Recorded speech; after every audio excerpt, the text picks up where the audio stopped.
तो I am invisible के इस एपिसोड की शुरुआत वहीं से होती है जहां से पिछला एपिसोड खत्म होता है। पिछले एपिसोड के एंड में देखा था यहाँ पे भाई चेन को मिलता मिशन इमॉर्टल की दुनिया में जाके करने का। थोड़ी सी इसकी फट जाती है इमॉर्टल की दुनिया, यानी जहाँ पे भाई सब स्ट्रॉन्ग बंदे रहेंगे, सब इमॉर्टल रहेंगे।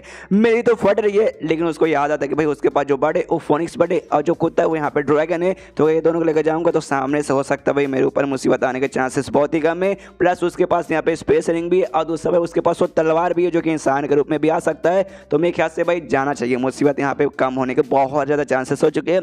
तो सिस्टम में कहते हैं यस भाई मुझे मिशन करना है, अभी कभी मुझे इमॉर्टल की दुनिया में पहुंचा हो तो सामने से सिस्टम बोलता है ओके ठीक है, उस पर यस क्लिक करता है, उसके बाद से उसको पहुंचा दिया जाता है। ये दुआ करते हैं कि यहाँ पे कोई अच्छा खासा यहाँ पे मिशन है तो मजा आ जाएगा। उसके दिन इमॉर्टल की दुनिया में साव फैमिली नाम की एक फैमिली है, उसी फैमिली के घर में भाई उसको पहुंचाया जाता है जहाँ पे एक लाश पड़ी हुई थी, जिसे देखते सामने से चैन हिल जाता है, अरे बाप रे किसकी लाश है। तो सिस्टम इसे इन्फॉर्मेशन देता है, कहते हैं कि हाँ भाई इस बंदे का नाम यहाँ पे जाओ शियान है, जो कि जाओ फैमिली के यहाँ पे भाई नए जनरेशन के यहाँ पे बेसिकली मेंबर है। जब ये 10 साल का था ना उस समय भाई इसके मम्मी पापा की मौत हो चुकी थी, जिसके बाद से इसके जो बाकी सारे फैमिली के मेंबर थे वो इसको अपने साथ यहाँ पे लेकर गए थे और तब से उनके साथ यहाँ पे रह रहा था। जो सुनते सामने से कहता ओके ठीक है, लेकिन भाई सामने तो इसकी यहाँ पे लाश पड़ी है, ये मर कैसे गया भाई। और काफ़ी बुरी हालत यहाँ पे लग रही है कि भाई सामने से जो हिसाब से तुम बता रहे हो कि यहाँ पे इसकी साउ फैमिली काफ़ी अमीर फैमिली लगती है, फिर भाई इसकी हालत ऐसी कैसी हो गई। तो सामने से बताता है सिस्टम, बताता नहीं बताती है सिस्टम के भाई सिस्टम ही इसकी यहाँ पे जो बीबी है तो सामने से बताती है कि हाँ बेसिकली जैसे मैंने बोला ये काफ़ी कमाल के टैलेंटेड बंदे थे, जैसे बड़े हुए ना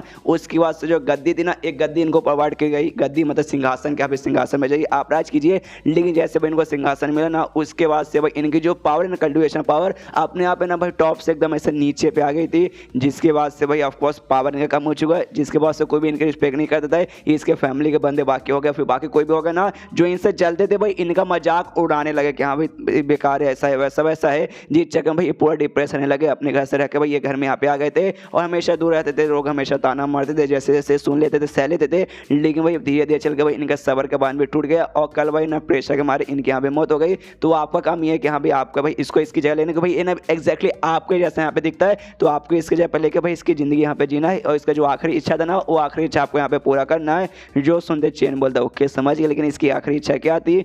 जो सुनते सामने से सिस्टम बताते हैं हाँ इसकी आखिरी इच्छा ये थी कि सामने से जो वापस सिंहासन है ना सिंहासन वापस चाहिए और सबको यहाँ पे दिखा देना कि हाँ भाई आप यहाँ पे किसी से भी कम नहीं है। जो सुनते चैन बोल रहा ओके ठीक है समझ गया, लेकिन भाई एकदम ऐसी जैसे सामने मेरी कहानी मतलब मेरे सामने जो हो रहा है ना ऐसी कहानी हमेशा कॉमिक बुक में होता है। मैंने कॉमिक बुक पहले पढ़ा था आई एम इनविजिबल करके, उसका भी हाय उसका भी सेम कहानी था, मेन कैरेक्टर साथ भी ऐसी होता है। ओ माय गॉड अब रियलिटी में भी सबको देखने को मिल रहा है। कोई बात नहीं, उसका डेड बॉडी यहाँ पे उठाता है और उसको अपने स्पेस रिंग में भेज देता है कि यहाँ पे डेड बॉडी तो वहीं पर रुक, तेरी जगह लेके भाई तेरा आखिरी इच्छा मैं यहाँ पे पूरा कर दूंगा। उसके बाद उसके घर के बाहर से कुछ बंदे लोग आवाज चलाते कि साउ शियान हिम्मत तो भाई बाहर निकल, माँ का दूध पे तो बाहर चुपचाप आ। यहाँ पे चैन भी सुनता भाई ये कौन है, अच्छा ये पक्का हुई होंगे जो कि रियल भाई साउ शियान को भाई हमेशा मजाक उड़ा देते, उसे परेशान कर देते। तो आज भी लगता है भाई परेशान करने यहाँ पर आएंगे, जरा हम भी जाके यहाँ पे चेक करें। तो जाके दरवाजा खोलता है तो सामने भाई मोटा सा यहाँ पे बंदा खड़ा हुआ था, इसी के फैमिली का मेंबर था, मतलब जाओ शियान जो रियल बंदा था उसके फैमिली का मेंबर था, जिसका नाम यहाँ पे जाओ मूव फैन था और अपने साथ कुछ यहाँ पे बोल सकते गुंडे मवाली को लेकर आया था। सामने से ये भी पूछता है कि अच्छा भाई तुमने सामने से मुझे बुलाएगा। जो सुनते कहता है बुलाया, ऑफकोर्स बुलावे। अबे सर तू यहाँ पे भोला बनने का नाटक करे, तुझे मैंने पहले भी समझाया है और अभी भी समझा रहा हूँ, तुझे मना किया ना भाई उस लड़की के पास बिल्कुल नहीं आने का, तो भी तू उसके पास क्यों जाता है, उससे यहाँ पे बातचीत क्यों करता है। सामने से भाई वो मेरी होने वाली बहू है, तो अगली बार से भाई तू सामने से उसके पास जाएगा बातचीत करने के लिए, तेरे टांग वांग यहाँ पे तोड़ दूंगा और आज भी तेरे टांग तोड़ने के लिए ही आया हूँ। उसके बाद से भी फिर से किया तो भाई सब कुछ यहाँ पे तोड़ कर दूंगा। तभी पीछे से ना शायद वही लड़की आ जाती है जिसके बारे यहाँ पे बातचीत चालू है, वो आते सीधे चिल्लाते जाओ मूफन भाई तेरी इतनी हिम्मत कैसी भाई, तू फिर से भाई यहाँ पे शियान को परेशान करने आ गया, तो ये छोड़ूंगे नहीं साले मोटे भद्दे भाई। और किसको तू बहू बोल रहा है, मुझे बहू बनाएगा, तेरी मैया यहाँ पे करके मैं रख दूंगी, साले मोटे तेरी औकात यहाँ पे क्या है। जो सुनते कहता भाई मेरी औकात क्या भाई, जो मेरा बड़ा भाई है ना भाई हमारे फैमिली का जाओ फैमिली का भाई नंबर 1 जीनियस लौंडा है और ये हमारे फैमिली का भाई सबसे बेकार लौंडा है, तो इसकी औकात और मेरी औकात यहाँ पे तू कंपेयर करेगी भाई, मेरी औकात इससे बहुत ज़्यादा बढ़िया है। और साइड में हट जा, हमें इस लौंडे को यहाँ पे सबक सिखाने आए। एक काम करते तुझे साइड में मैं पकड़ लेता हूँ, बाकी जो मेरे गुंडे को लेकर आऊँ भाई मेरे गुंडे इसे यहाँ पे सबक सिखा लेंगे। सामने से कहती खबरदार मेरे पास मत आना, तुझे छोड़ूंगे नहीं, बैंड बजा के रख दूंगी। तो ये भी कहता जामू फैन की भाई सबक सिखाएगी, तू मुझे सिखा भाई, हम दो टोटल यहाँ पे 7 बंद है। तभी भाई चैन यहाँ पे आ गया था और कहता भाई शांत हो जाओ भाई, काहे मोटे भाई काहे ऐसा करे भाई, तुम्हें ऐसा नहीं करना चाहिए। ये बेचारी बच्ची है भाई नादान भोली वाली से बच्ची से यहाँ पे कुछ नहीं मालूम क्या करते हो क्या नहीं करते, इसलिए भाई वाल बोली की तरह इसने बोल दिया प्लीज इसे यहाँ पे माफ कर दो। जो सुनते सामने से मोटा जाओ मुँह फैन भी कहता ओके ठीक है, लेकिन भाई एक शर्त पे, अगर सामने से ना भाई तू अपने घुटने पे आके मेरे तल पे यहाँ पे चाटेगा और भाई मेरे यहाँ पे टांगों के बीच में आके भाई मेरे को आराम देगा, फिर भाई मेरा चाटेगा, फिर मेरा मुंह में लेगा, तब जाके भाई तुझे माफ़ करूँगा, इस लड़की को छोड़ूंगा, वरना ऐसे तो मैं इसे बिल्कुल भी छोड़ने वाला नहीं हूँ। जो सुंदर सामने से ये भी कहता ओके ठीक है। यहाँ पे लड़की बोलती नहीं नहीं शियान तुम ऐसा नहीं कर सकते भाई, ऐसा बिल्कुल भी नहीं कर सकते। सामने से यहाँ पे जो चैन है ना वो कहता ओके ठीक है भाई मैं ये सब करने को तैयार हूँ, मुझे भी छोड़ देना, इस लड़की को भी छोड़ देना, और आज के बाद है ना हमारे को आके कभी परेशान मत करना, कि वो सामने से ना भाई मेरे पास एक खजाना है जो तुम्हें हमें यहाँ पे देना चाहता हूँ। मनी मन सोचते कि हाँ भाई ये जो मोटा ना भाई देखने से ज़्यादा मुझे यहाँ पे स्ट्रॉन्ग लग नहीं रहा, और प्लस मेरे पास जो मेरी जो नई एबिलिटी है ना जिसके जरिए मैं जो भी अटैक है वो अटैक का मैं पावर बढ़ा सकता हूँ। और मैं पिछले बार मैंने ट्राई भी मारा था, मुक्का मार के पहाड़ पूरा फट गया था, तो सामने से इस मोटे पे ट्राई मारना चाहता हूँ, शायद वो काम आ जाए, इसलिए भाई इसके साथ यहाँ पे बड़बोला जैसे कुछ बकवास किया जा रहा हूँ।